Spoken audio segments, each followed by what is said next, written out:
Bismillahirrahmanirrahim. Assalamualaikum warahmatullahi wabarakatuh. Pada video kali ini saya akan membahas tentang denial of service atau disebut dengan DOS.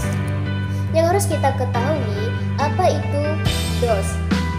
Denial of service adalah serangan siber yang bertujuan untuk membuat sumber DOS atau denial of service adalah serangan cyber yang bertujuan untuk membuat sumber daya atau layanan internet menjadi tidak tersedia bagi pengguna yang sah. Serangan ini dilakukan dengan membanjiri sumber daya atau layanan dengan lalu lintas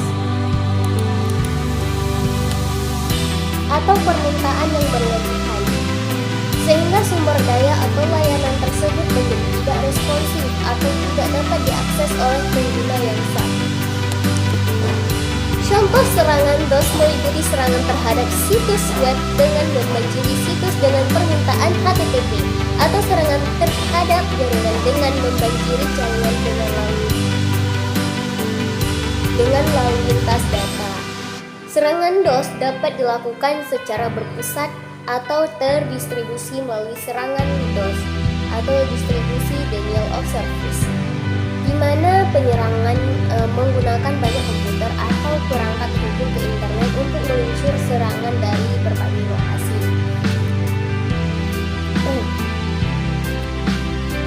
Yang kedua ada tujuan denial of service. Tujuan utama dari serangan denial of service adalah untuk membuat sistem atau jaringan menjadi tidak responsif atau tidak dapat diakses oleh pengguna yang sah. Serangan DOS dapat menyebabkan kerugian finansial dan reputasi bagi organisasi atau perusahaan yang terpilih target. Beberapa tujuan dari serangan DOS antara lain yang pertama itu adalah mengganggu layanan atau sumber daya, yaitu serangan DOS bertujuan untuk mengganggu layanan atau sumber daya yang disediakan oleh organisasi atau perusahaan target. Yang kedua ada menggunakan kekacauan, yaitu serangan DOS dapat digunakan untuk membuat kekacauan dan mengganggu operasi normal dari organisasi atau perusahaan target.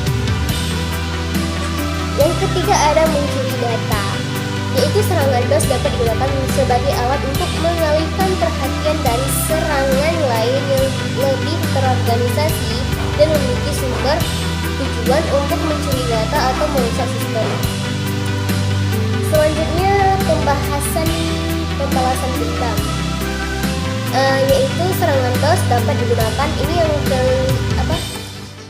ini yang keempat ya. Yang keempat itu ada pembalasan dendam, yaitu serangan DOS dapat digunakan sebagai bentuk pembalasan dendam oleh individu atau kelompok yang merasa tidak puas dengan organisasi atau perusahaan target.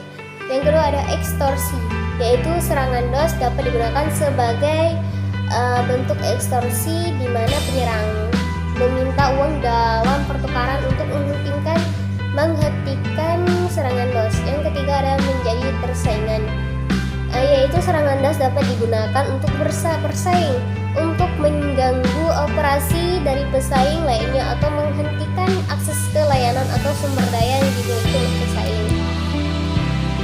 Cara kerja denial of service. Cara kerja serangan denial of service ini yaitu dengan mengirimkan jumlah besar permintaan ke server atau jaringan, sehingga sumber daya sistem atau jaringan menjadi habis dan tidak dapat digunakan oleh pengguna yang sah. Serangan DOS dapat dilakukan dengan berbagai cara. Yang pertama itu seperti serangan push. Serangan ini dilakukan dengan mengirimkan jumlah besar permintaan ke server atau jaringan sehingga sistem menjadi tidak responsif atau bahkan mati. Yang kedua ada serangan amplification, yaitu serangan ini dilakukan dengan memanfaatkan celah keamanan pada sistem atau jaringan untuk mengirimkan jumlah besar data ke server atau jaringan sehingga sumber daya sistem menjadi habis. Yang ketiga ada serangan distributed denial of service, atau disebut dengan DDoS. Serangan ini dilakukan dengan menggunakan botnet. atau disebut dengan jaringan komputer yang dikendalikan oleh penyerang untuk mengirimkan jumlah besar permintaan atau data ke server atau jaringan secara bersamaan. Dalam semua kasus serangan DOS, penyerang berusaha untuk membanjiri sumber daya sistem atau jaringan dengan jumlah besar permintaan atau data sehingga sumber daya tersebut menjadi habis dan layanan tidak dapat diakses oleh pengguna yang sah. Contoh serangan denial of service. Yang pertama ini ada serangan pin of death, yaitu serangan ini memanfaatkan kerentenan dalam protokol Internet Compromise Protocol atau disebut dengan ECMP untuk mengirimkan paket data yang lebih besar dari ukuran yang diizinkan oleh protokol sehingga menyebabkan sistem target menjadi tidak responsif. Yang kedua, serangan smooth attack, yaitu serangan ini memanfaatkan protokol Internet Protocol atau disebut dengan IP untuk membanjiri target dengan permintaan pin yang besar dari banyak host yang telah disusupi. Yang ketiga ada serangan distributed denial of service. Serangan ini melibatkan banyak host yang terdistribusi di seluruh jaringan internet yang bekerja sama untuk membanjiri si server target dengan lalu lintas data sehingga menyebabkan server menjadi tidak responsif.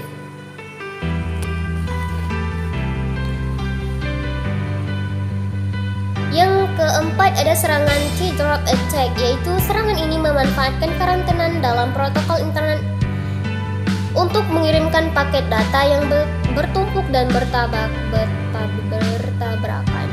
sehingga menyebabkan sistem target menjadi tidak responsif. Yang kelima ada serangan slow loris. Serangan ini memanfaatkan kerentenan dalam protokol HTTPS untuk membanjiri server target dengan permintaan HTTPS yang lengkap sehingga membuat server tidak responsif. Siapa di balik serangan denial of service? Penyerangan atau pelaku yang berada di balik serangan denial of service dapat berasal dari berlatar belakang dan motivasi. Beberapa kemungkinan pelaku dari serangan DOS antara lain yang pertama itu ada individu atau kelompok yang tidak puas dengan organisasi perusahaan target dan ingin membuat kerugian finansial atau reputasi. Competitor atau pesaing. Competitor atau pesaing yang ingin mengganggu operasi atau layanan dari pesaing mereka. Yang kedua, pengguna atau pelanggan yang tidak puas dengan layanan atau produk dari organisasi atau perusahaan target. Yang ketiga, penjahat cyber yang ingin mencuri data atau merusak sistem. Yang keempat, pemerintah atau agensi intelijen yang ingin mengganggu operasi dari organisasi atau perusahaan target atau mengumpulkan intelijen. Yang kelima itu ada botnet yang terdiri dari banyak komputer yang disusupi dan dikendalikan oleh penyerang untuk meluncurkan serangan DOS secara terdistribusi. Selanjutnya ada dampak denial of service. Denial of service dapat memiliki dampak yang merugikan bagi individu maupun organisasi yang menjadi sasaran serangan tersebut. Yang pertama itu ada gangguan layanan. Serangan DOS bertujuan untuk mengganggu layanan atau sumber daya yang dibutuhkan oleh pengguna atau organisasi. Sebagai akibatnya, sistem atau jaringan menjadi tidak responsif atau bahkan mati. Hal ini dapat menyebabkan kerugian finansial bagi perusahaan karena kehilangan pendapatan atau biaya untuk memperbaiki sistem yang rusak. Yang kedua, penurunan kualitas layanan. Serangan DOS dapat menyebabkan penurunan kualitas layanan. Pengguna mungkin mengalami kesulitan dalam mengakses layanan atau situs web, atau mungkin mengalami keterlambatan atau gangguan saat menggunakan layanan. Yang ketiga, kerugian reputasi. Serangan DOS dapat merusak reputasi perusahaan. Pengguna mungkin kecewa dengan layanan yang tidak tersedia atau tidak berfungsi dengan baik dan mungkin tidak ingin menggunakan layanan tersebut di masa depan. Yang keempat, pelanggaran privasi. Serangan DOS dapat menyebabkan pelanggaran privasi. Sistem atau jaringan mungkin tidak dapat melakukan tugas pengamanan dengan baik sehingga meningkatkan resiko pelanggaran privasi atau pencurian data. Yang kelima, dampak psikologis.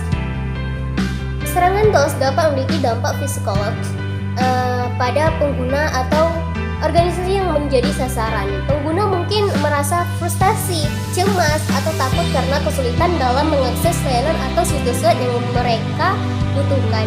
Oleh karena itu, penting untuk memahami dampak serangan DOS dan cara-cara untuk mencegahnya, untuk menjaga keamanan dan ketersediaan sumber daya sistem atau jaringan. Yang selanjutnya, cara terhindar dari DOS. Ada beberapa cara untuk menghindar dari serangan DOS. Yang pertama itu gunakan firewall yang terkonfigurasi dengan baik. Pastikan firewall yang digunakan telah dikonfirmasi dengan baik untuk membatasi akses ke server atau jaringan yang tidak diperlukan. Yang kedua, perbaharui sistem dan perangkat lunak. Pastikan sistem dan perangkat lunak yang digunakan telah diperbaharui dengan patch terbaru untuk mengatasi kerentenan keamanan. Yang ketiga itu gunakan layanan mitigasi DOS untuk melindungi server atau jaringan dari serangan DOS dengan cara memfilter lalu lintas yang masuk. Yang keempat, batasi permintaan dari satu IP address. Yang kelima, gunakan CDN untuk mempercepat akses ke server dengan membagi beban lalu lintas ke server yang tersebar di lokasi yang berbeda. Yang keenam, pastikan data penting telah di-backup secara teratur sehingga dapat diakses kembali jika terjadi kerusakan pada sistem atau jaringan. Yang selanjutnya, tindakan yang harus dilakukan saat terkena serangan DOS. Yang pertama itu cari tahu, identifikasi sumber serangan dan tipe serangan yang dilakukan dengan membantu dalam pengambilan tindakan yang tepat. Yang kedua, batasi akses ke server atau jaringan yang terkena serangan DOS dengan mengaktifkan firewall atau memblokir IP address yang mencurigakan. Yang ketiga, batasi jumlah lalu lintas yang masuk ke server atau jaringan dengan membatasi permintaan dari satu IP address atau membatasi jumlah permintaan tertentu. Yang keempat, pastikan bahwa sistem dan perangkat lunak yang digunakan telah diperbaharui dengan patch terbaru untuk mengatasi kerentanan keamanan. Yang kelima, layanan mitigasi DOS dapat membantu dalam melindungi server atau jaringan dari serangan DOS dengan cara memfilter lalu lintas yang masuk. Yang keenam, laporkan serangan DOS kepada pihak berwenang atau penyedia layanan hosting agar dapat membantu mengidentifikasi sumber serangan dan mengambil tindakan yang cepat. Yang ketujuh, pastikan. Yang terakhir adalah pastikan data penting telah di-backup secara teratur sehingga dapat diakses kembali jika menjadi kerusakan pada sistem atau jaringan. Jika terkena serangan DOS, penting untuk segera mengambil tindakan yang tepat untuk melindungi sistem atau jaringan yang memiliki layanan sesegera mungkin. Yang terakhir adalah kesimpulan. Serangan DOS adalah ancaman serius dari organisasi dan individu yang mengandalkan teknologi online untuk beroperasi. Oleh karena itu, penting untuk memperhatikan keamanan jaringan yang melakukan tindakan pencegahan yang tepat untuk mengurangi risiko serangan DOS.